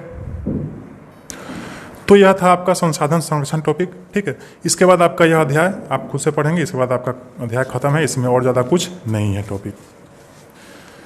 अब हम जो पढ़े हैं अभी उसी के अनुसार क्या करेंगे, हम अभ्यास प्रश्नों को हल करेंगे एक एक करके। देखते हैं इन प्रश्नों का क्या क्या उत्तर होगा। ये पहला जो प्रश्न है वह है बहुवैकल्पिक प्रश्न। इसका मतलब होता है एक प्रश्न है, इसके बहुत सारे विकल्प हैं, 4 विकल्प है। इन चारों विकल्पों में से आपको कोई एक विकल्प को चुनना है, ठीक है। इसी को कहते हैं बहुवैकल्पिक प्रश्न। तो इसमें पहला प्रश्न ये, इसमें क्या करना है, सही विकल्प को चुनना है आपको। इस चारों में जो सही है उसको चुन लेना है। पहला है गोंडवाना कालीन चट्टानों में किस खनिज के भंडार मिलते हैं, ठीक है। तो आप पढ़ चुके हैं कि गोंडवाना कालीन चट्टानों में कौन सा खनिज मिलता है, कोयला मिलता है, ठीक है। अगला आपका प्रश्न है कोयला का सर्वोत्तम किस्म कौन सा है। तो आप पढ़ चुके हैं कोयला का जो सर्वोत्तम किस्म है वह कौन सा है, वह एंथ्रासाइट है, ठीक। एंथ्रासाइट के बाद आता है बिटुमिनस, फिर उसके बाद लिग्नाइट, तब पीट। अगला प्रश्न है सिंगरौली कोयला क्षेत्र किस राज्य में है, ठीक। तो सिंगरौली कोयला क्षेत्र जो है वह मध्य प्रदेश में है, ठीक है। अगला प्रश्न देखिए क्या कह रहा है कि हुगड़ी जन में किसका उत्पादन होता है, ठीक है। तो देखिए हुगड़ी जन में पेट्रोलियम का उत्पादन होता है, ठीक। यह जो हुगड़ी जन है यह असम में है, ठीक है। अगला प्रश्न है आपका पवन ऊर्जा उत्पादन केंद्र से संबंधित है लांबा, ठीक है। यहाँ लांबा में क्या होता है, पवन ऊर्जा का उत्पादन होता है। यह कहाँ पड़ता है, यह जो लांबा है यह गुजरात में है, ठीक है। और एशिया का सबसे बड़ा पवन ऊर्जा संयंत्र जो है वह कहाँ लगा हुआ है, इसी लांबा में लगा हुआ है, ठीक है। एशिया का सबसे बड़ा पवन ऊर्जा संयंत्र यह गुजरात में पाया जाता है, ठीक। अगला प्रश्न है 6 नंबर पूगा घाटी प्रसिद्ध है किसके लिए। तो देखिए पूगा घाटी जो है यह भूताप के लिए प्रसिद्ध है। यहाँ से भूतापीय ऊर्जा का उत्पादन होता है, ठीक है। यह लद्दाख में है, ठीक। पूगा घाटी जो है यह कहाँ है, यह लद्दाख में है, ठीक। हो गया सही प्रश्न का हल। अब हम चलते हैं अगले प्रश्न पर। अगला जो प्रश्न है 2 नंबर, इसमें क्या करना है, खाली स्थानों को उपयुक्त शब्दों से पूरा करना है। इसमें खाली स्थानों को आपको भरना है। तो देखिए सबसे पहला जो है कि कल्पक्कम में डैश ऊर्जा का उत्पादन होता है, ठीक है। तो कल्पक्कम में तो आप पढ़ चुके हैं कि किसका उत्पादन होता है, परमाणु ऊर्जा का उत्पादन होता है। तो यहाँ हम लिख देंगे कि कल्पक्कम में परमाणु ऊर्जा का उत्पादन होता है। यह कल्पक्कम कहाँ है, यह तमिलनाडु में है, ठीक है। देखिए अगला प्रश्न है भाखड़ा नांगल डैश मीटर ऊंची परियोजना है। तो भाखड़ा नांगल के बारे में आप पढ़ चुके हैं कि यह 225 मीटर ऊंचा है। तो इसको हम लिख देंगे कि भाखड़ा नांगल 225 मीटर ऊंची परियोजना है। यह कहाँ है, ये सतलज नदी पर है, ठीक है। किस नदी पर है, सतलज नदी पर है। और यह भारत की सबसे बड़ी ये परियोजना है, ठीक है। भारत की सबसे बड़ी जल विद्युत परियोजना है, कौन, भाखड़ा नांगल परियोजना, ठीक है। अगला प्रश्न है अंकलेश्वर में डैश का उत्पादन किया जाता है। तो आप पढ़ चुके हैं कि अंकलेश्वर में किसका उत्पादन किया जाता है, पेट्रोलियम का। तो आप यहाँ पे लिख देंगे कि अंकलेश्वर में पेट्रोलियम का उत्पादन किया जाता है। यह अंकलेश्वर है कहाँ, तो यह अंकलेश्वर गुजरात में है, ठीक है, गुजरात राज्य में है। अगला प्रश्न है 4 नंबर मथुरा तेल शोधन केंद्र किस राज्य में है। तो आप तो जानते ही हैं मथुरा जो है वह किस राज्य में है, यह उत्तर प्रदेश में है। तो आप लिख देंगे कि मथुरा तेल शोधन केंद्र कहाँ है, उत्तर प्रदेश में राज्य में है, ठीक है। अगला और अंतिम प्रश्न है आपका कि हीराकुंड जल विद्युत परियोजना डैश पर विकसित है। तो हीराकुंड जल विद्युत परियोजना आप पढ़ चुके हैं किस नदी पर है, यह महानदी पर है। तो आप लिख देंगे कि हीराकुंड जल विद्युत परियोजना कहाँ है, महानदी पर विकसित है, ठीक है। आपको पता होना चाहिए कि यह एशिया का सबसे लंबा परियोजना है, ठीक है। एशिया का सबसे लंबा जल विद्युत परियोजना है, कौन, ये हीराकुंड परियोजना जो कहाँ है, महानदी पर है, ठीक है। अब हम चलते हैं अगले प्रश्न की तरफ। अगला जो प्रश्न है हमारा 3 नंबर, इसमें क्या करना है, देखिए इसमें आपको सही मिलान करना है, ठीक है। इसमें आपको सही मिलान करना है। तो देखिए सबसे पहला जो प्रश्न है, ये प्रश्न है, इसमें क्या आपको मिलान, देखिए मुँह पानी किससे संबंधित है, यह कोयला से, ठीक है। यहाँ पे कोयला का उत्पादन होता है, ठीक। अगला है रुद्र सागर। तो देखिए रुद्र सागर में किसका उत्पादन होता है, पेट्रोलियम का उत्पादन होता है। इसको यहाँ से मिला देंगे। फरक्का में ताप विद्युत का केंद्र है, आप पढ़ चुके हैं, ठीक है। तारापुर में परमाणु ऊर्जा केंद्र है, आप पढ़ चुके हैं, ठीक। और तातापानी में सौर ऊर्जा का संयंत्र लगा हुआ है, इसको भी आप पढ़ चुके हैं। तो इस तरह से आप क्या करेंगे, इसको सही मिलान कर लेंगे, ठीक है। अब हम चलते हैं ये 4 नंबर प्रश्न पे। 4 नंबर प्रश्न देखिए क्या कह रहा है, निम्नलिखित प्रश्नों के उत्तर दे, अधिकतम 50 शब्दों में क्या करना है, इन 5 प्रश्न का आपको उत्तर देना है, ठीक है। देखिए इसमें पहला जो प्रश्न है, भारत में कोयले के वितरण एवं उत्पादन क्षेत्र के कुछ केंद्रों के नाम लिखिए। मतलब भारत में कहाँ कहाँ कोयला जो है उत्पादन होता है और वितरण होता है, उसी का आपको नाम लिखना है। तो आप पढ़ ही चुके हैं पीछे, वहाँ से आप लिख सकते हैं इसको आसानी से। तो देखिए इस पहले प्रश्न के उत्तर में आप यहाँ से लिख सकते हैं। उत्पादक राज्यों में देखिए झारखंड का झरिया, बोकारो, धनबाद, गिरिडीह, कर्णपुरा, ठीक, एवं रामगढ़।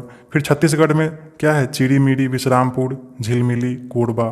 फिर देखिए उत्तर प्रदेश में कौन कौन है, तालचर, ठीक। पश्चिम बंगाल में है रानीगंज। मध्य प्रदेश में कौन है, सिंगरौली, सुहागपुर, उमरिया और मोहपानी, ठीक है। और फिर महाराष्ट्र राज्य में कौन कौन है, चांद्रवर्धा, कंपाटी और बर्दर, ठीक। इसके अलावा फिर देखिए टर्शियरी कालीन कोयला जो है वह कहाँ मिलता है, असम में, अरुणाचल प्रदेश में, मेघालय में, जम्मू कश्मीर में, ठीक है। तो यहाँ से यहाँ तक आप लिख सकते हैं। भारत में जो कोयला है वह मुख्य रूप से इन्हीं राज्यों में, इन्हीं क्षेत्रों में मिलता है, ठीक है। तो यहाँ से यहाँ तक आप इस पहले प्रश्न का आंसर लिख सकते हैं एकदम आसानी से, ठीक है। पॉज करके आप लिख लें वीडियो।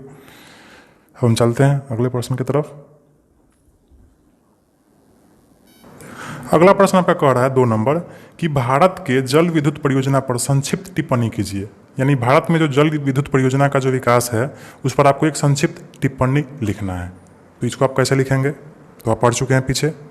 तो देखिए यह है आपका जल विद्युत वाला टॉपिक, ठीक है। और इसमें आपको यहाँ से लेकर यहाँ तक में ही आपको 50 शब्दों में क्या करना है, इसको पूरा कर देना है, ठीक।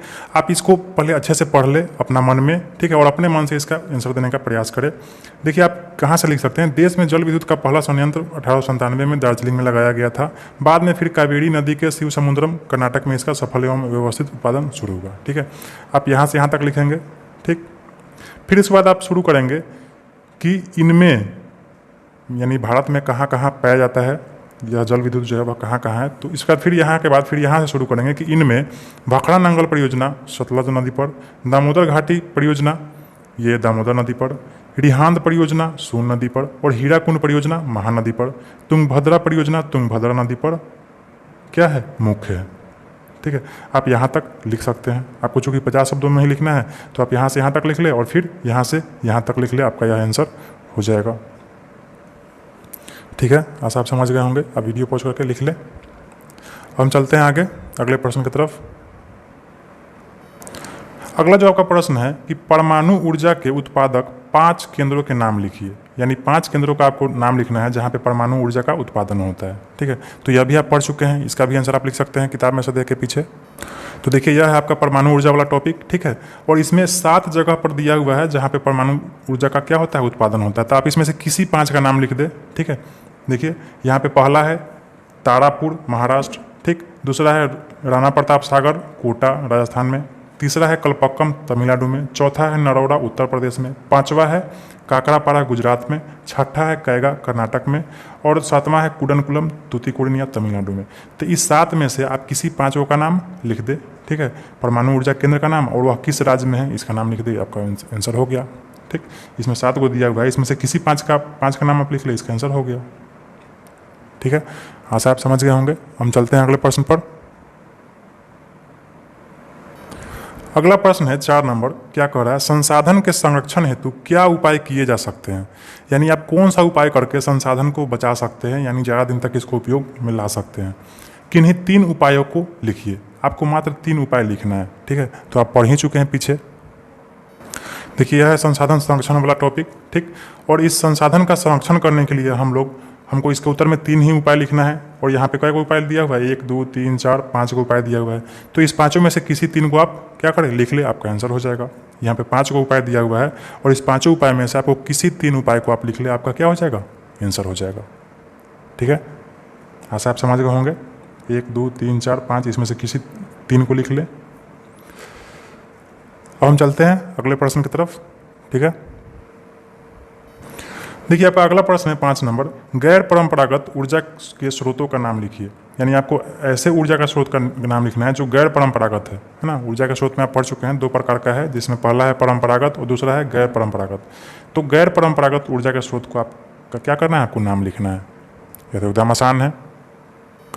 देखिए यह है ऊर्जा के गैर पारंपरिक स्रोत और इसमें आप पढ़े हैं कि ऊर्जा के जो गैर पारंपरिक स्रोत है उसके उदाहरण मुख्य रूप से कौन कौन है। देखिए आप यहाँ से क्या करें, यहाँ तक इसका आंसर लिख सकते हैं। इसमें सौर ऊर्जा है, पवन ऊर्जा है, ज्वारीय ऊर्जा है, भूतापीय ऊर्जा है और जैव ऊर्जा है। तो यह सब जो ऊर्जा का उदाहरण है, यह सब कैसा है, यह सब गैर पारंपरिक स्रोत है। ठीक है, तो आप उत्तर में यहाँ से यहाँ तक लिख दे, आंसर हो गया आपका। ठीक है, अब हम चलते हैं अगले प्रश्न पर। तो देखिए, आप इन पांचों प्रश्नों को हल कर चुके हैं। ठीक है, चौथे नंबर प्रश्न का जो 5 प्रश्न है, इस पांचों प्रश्न को आप क्या कर चुके हैं, हल कर चुके हैं अच्छे से। अब हम चलते हैं अगले प्रश्न पर, 5 नंबर। इसमें क्या करा कि निम्नलिखित प्रश्नों का उत्तर 200 शब्दों में लिखिए। इन पांचों प्रश्नों का उत्तर आपको क्या करना है, 200 शब्दों में देना है, मतलब यानी थोड़ा विस्तार करके देना है। ठीक है, आपको शब्दों को गिनना नहीं है, बस आप इतना दिमाग में रख लीजिए कि आपको थोड़ा सा विस्तार में देना है। ठीक, पहला प्रश्न है ऊर्जा संसाधन पर टिप्पणी लिखिए। तो ऊर्जा संसाधन पर टिप्पणी आप क्या लिखेंगे? ठीक है, आप अपना मन से इसको पढ़ के कुछ भी लिख सकते हैं। ठीक है, कोशिश करें आप अपने मन से ही लिखने का, ऐसे आप मेरा हेल्प ले सकते हैं। इसके उत्तर में आप लिख सकते हैं कि ऊर्जा की आवश्यकता हमें प्रारंभिक काल से ही रही है। ठीक है, विकास के आरंभिक दौर में शारीरिक ऊर्जा का उपयोग किया गया, कालांतर में लकड़ी, कोयला, पेट्रोलियम, जल विद्युत, परमाणु ऊर्जा का उपयोग बढ़ा, परंतु अब तो सौर ऊर्जा, पवन ऊर्जा, ज्वारीय ऊर्जा, भूतापीय ऊर्जा एवं बायोगैस का भी हम उपयोग करने लगे हैं। ठीक, ऊर्जा के इन साधनों को मुख्य रूप से 2 वर्गों में बांटा गया है। पहला है परंपरागत स्रोत और दूसरा है गैर परंपरागत स्रोत। ठीक है, इसमें पहला जो है परंपरागत स्रोत, वह क्या है? वह है ऊर्जा के ऐसे स्रोत जो हमें सदियों से ऊर्जा प्रदान करते आ रहे हैं, जैसे कोयला, लकड़ी, पेट्रोलियम, प्राकृतिक गैस, तापीय ऊर्जा, परमाणु ऊर्जा, जल विद्युत इत्यादि। ठीक है, और दूसरा है गैर परंपरागत स्रोत। इसमें ऊर्जा के ऐसे स्रोत हैं जो वर्तमान समय में खोजे गए हों और उनका उपयोग हो रहा हो, वे क्या कहलाते हैं, गैर परंपरागत स्रोत कहलाते हैं, जैसे सौर ऊर्जा, पवन ऊर्जा, ज्वारीय ऊर्जा, भूतापीय ऊर्जा इत्यादि। ठीक है, इनके भंडार असीमित है और ये कभी खत्म नहीं हो सकते हैं। इन स्रोतों को अक्षय स्रोत या नवीकरणीय स्रोत भी कहते हैं। ठीक है, तो ऊर्जा के संसाधन पर टिप्पणी लिखने के लिए आप इतना लिख सकते हैं और इसमें आप अपना मन से कुछ घटा सकते हैं, कुछ बढ़ा भी सकते हैं। ठीक है, आप कोशिश करें खुद के अपने मन से लिखने का, तो ज़्यादा बेटर रहेगा। ठीक है, आशा आप समझ गए होंगे, इसको आप लिख भी लेंगे वीडियो पॉज करके। अब हम चलते हैं अगले प्रश्न पर। देखिए, अगला जो प्रश्न है आपका क्या कह रहा है, 2 नंबर, भारत में कोयला के उत्पादन एवं वितरण का विवरण लिखिए। ठीक है, भारत में कोयला कहाँ कहाँ उत्पादन होता है, इसका विवरण आपको लिखना है। तो इसका उत्तर आपकी किताब में ऑलरेडी दिया हुआ है। आप फिर से इस प्रश्न के उत्तर में आप यहाँ से, ठीक है, यहाँ से शुरू कर सकते हैं और यहाँ पर ख़त्म कर सकते हैं। ठीक है, यहाँ से लेकर यहाँ तक आप लिख सकते हैं। ठीक, यहाँ से यहाँ तक इसका उत्तर हो जाएगा। इस पूरे को आप लिख दे, आपका उत्तर हो जाएगा। भारत में कोयला कहाँ कहाँ पाया जाता है, तो इन्हीं जगहों पर पाया जाता है। तो पहुँच करके आप लिख ले अपने कॉपी में। हम चलते हैं अगले प्रश्न की तरफ। देखिए, अगला प्रश्न कह रहा है 3 नंबर, भारत में ऊर्जा के परंपरागत ऊर्जा स्रोत पर टिप्पणी लिखिए। यानी भारत में जो ऊर्जा का परंपरागत स्रोत है उस पर आपको क्या करना है, टिप्पणी लिखना है, अपना मन से लिखना है। तो देखिए, इसका उत्तर में आप क्या लिखेंगे? तो देखिए, भारत के ऊर्जा के परंपरागत स्रोत में आप इसका उत्तर में यहाँ से लेकर यहाँ तक लिख सकते हैं। ठीक है, यहाँ तक, इसको धन्यवाद को क्यों लिखेंगे, है ना, यहाँ तक आप लिख सकते हैं। यहाँ से लेकर यहाँ तक इसको आप लिख ले, आपका यह आंसर हो जाएगा। ऊर्जा के परंपरागत स्रोत सदियों से ऊर्जा प्रदान करते आ रहे हैं, परंतु यह स्रोत क्षयशील एवं अनवीकरणीय है। परंपरागत स्रोत के अंतर्गत कोयला, पेट्रोलियम, प्राकृतिक गैस, जल विद्युत इत्यादि को शामिल किया जाता है। इनमें जल विद्युत को छोड़कर सभी क्या है, अनवीकरणीय स्रोत है। इन खनिजों का एक बार उपयोग हो जाने के बाद वे समाप्त हो जाते हैं, उनका नवीकरण या पुनः चक्रण संभव नहीं होता है। कुल भंडार में से उपयोग की गई मात्रा हमेशा घटती जाती है, इसलिए यह क्षयशील संसाधन है। ठीक है, तो आप लिख सकते हैं इसको। चलते हैं अब हम अगले प्रश्न की तरफ। अगला प्रश्न 4 नंबर, भारत में पेट्रोलियम के उत्पादन एवं वितरण का विवरण लिखिए। मतलब भारत में पेट्रोलियम कहाँ कहाँ उत्पादन होता है उसका आपको विवरण लिखना है। ठीक है, तो इसका उत्तर आप लिख सकते हैं यहाँ से। इसके उत्तर में आप लिख सकते हैं कि भारत में पेट्रोलियम पहली बार 1866 में पता चला था। 1890 में डिगबोई में पहली बार तेल मिला। इसके बाद 1959 में खंबात के क्षेत्र में और फिर 1975 में मुंबई हाई तेल क्षेत्र का पता चला। ठीक है, इसके बाद लिखेंगे भारत में तेल उत्पादन की दृष्टि से असम, अरुणाचल प्रदेश, नागालैंड महत्वपूर्ण है। यहाँ डिगबोई, नहरकटिया, हुगड़ीजन, मुड़ान, रुद्रसागर, निगड़ू, बैरहोल्ला मुख्य उत्पादन केंद्र है। गुजरात राज्य में अंकलेश्वर, कलोल, बलोल, कोसांबा, मेहसाना, बकरोल, नौगांव इत्यादि मुख्य उत्पादन केंद्र है। ठीक है, इसके बाद आप लिखेंगे कि महाराष्ट्र राज्य से पश्चिम अरब सागर में मुंबई हाई प्रमुख उत्पादन केंद्र है। यहाँ समुद्र में सागर सम्राट नामक जलमंच बनाया गया है जो तेल खनन का काम करने में मदद करता है। देश के पूर्वी भाग में कृष्णा, गोदावरी तथा कावेरी नदियों के बेसिन में विशेष रूप से नारी मानन एवं कोविल कप्पल में तेल मिलते हैं। इसके अलावा पश्चिमी राज्य राजस्थान में बाड़मेर बेसिन के मंगला क्षेत्र में तेल मिलता है। ठीक है, तो आप यहाँ तक इसका उत्तर लिख सकते हैं। आशा आप इसको समझ गए होंगे। अब हम चलते हैं अगले प्रश्न की तरफ। आपका अगला और अंतिम प्रश्न है 5 नंबर, ऊर्जा के गैर परंपरागत स्रोतों पर टिप्पणी लिखी। यानी ऊर्जा का जो गैर परंपरागत स्रोत है उस पर क्या करना है, आपको टिप्पणी लिखना है। तो इसके उत्तर में आप क्या लिखेंगे? तो देखिए, ऊर्जा के गैर परंपरागत स्रोत में आप लिखेंगे कि गैर परंपरागत स्रोत जो है वह ऊर्जा के ऐसे स्रोत है जो वर्तमान समय में खोजे गए हों और उनका उपयोग हो रहा हो, गैर परंपरागत स्रोत कहलाते हैं। ठीक है, जैसे सौर ऊर्जा, पवन ऊर्जा, ज्वारीय ऊर्जा, भूतापीय ऊर्जा, बायो ऊर्जा इत्यादि। इनके भंडार असीमित है और ये कभी खत्म नहीं हो सकते हैं, इसलिए इन स्रोतों को अक्षय स्रोत या नवीकरणीय स्रोत भी कहते हैं। ठीक है, इसके बाद लिखेंगे सोलर प्लेटों की सहायता से सूरज की गर्मी से उत्पन्न की जाने वाली ऊर्जा को सौर ऊर्जा कहा जाता है। इसका सबसे बड़ा संयंत्र गुजरात के भुज में लगाया गया है। ठीक है, फिर इसके बाद लिखेंगे पृथ्वी के अंदर प्रति 32 किलोमीटर की गहराई पर 1 डिग्री सेल्सियस तापमान की वृद्धि होती है। इस दृष्टि से पृथ्वी के भीतर ऊर्जा या ताप संग्रहित है। इस ऊर्जा को विशेष तकनीक के द्वारा पृथ्वी के ऊपर लाकर विद्युत उत्पादन की जाती है, जिसे भूतापीय ऊर्जा कहा जाता है। हिमाचल प्रदेश के मणिकरण, लद्दाख के पुगा घाटी और मध्य प्रदेश के ततापानी में इसके संयंत्र लगे हैं। ठीक, इसके बाद आप लिखेंगे तेज बहते हुए पवन से ऊर्जा का उत्पादन पवन ऊर्जा कहलाता है। ठीक है, देश के गुजरात, तमिलनाडु, महाराष्ट्र, आंध्र प्रदेश, कर्नाटक इत्यादि में इसके दोहन की अच्छी संभावना है। ठीक, इसके बाद आप लिखेंगे तटीय भागों में आने वाले ज्वार से पैदा की जाने वाली ऊर्जा ज्वारीय ऊर्जा कहलाती है। ठीक है, भारत के तटीय भागों में इसके विकास की असीम संभावनाएं हैं। ठीक, खंबात की खाड़ी इसके लिए सबसे अनुकूल है। कच्छ की खाड़ी और सुंदरवन क्षेत्र में भी ज्वारीय ऊर्जा उत्पादन की संभावनाएं हैं। ठीक है, हो गया आंसर, इतना ही आपको लिखना है। ठीक है, तो इस तरह से आपका यह अध्याय खत्म हुआ। इसके अभ्यास प्रश्नों को भी आपने अच्छे से एक करके हल करके ख़त्म कर दिया। ठीक है, यह वीडियो आपको कैसा लगा आप हमें कमेंट करके ज़रूर बताएं। वीडियो अच्छा लगा तो वीडियो को कृपया करके लाइक करें और मेरे चैनल को सब्सक्राइब करें और अपने दोस्तों को भी ज़रूर से ज़रूर शेयर करें। और कुछ कहना चाहते हो तो प्लीज़ कमेंट करें। ठीक है, धन्यवाद, खुश रहें, अपना पढ़ाई जारी रखें।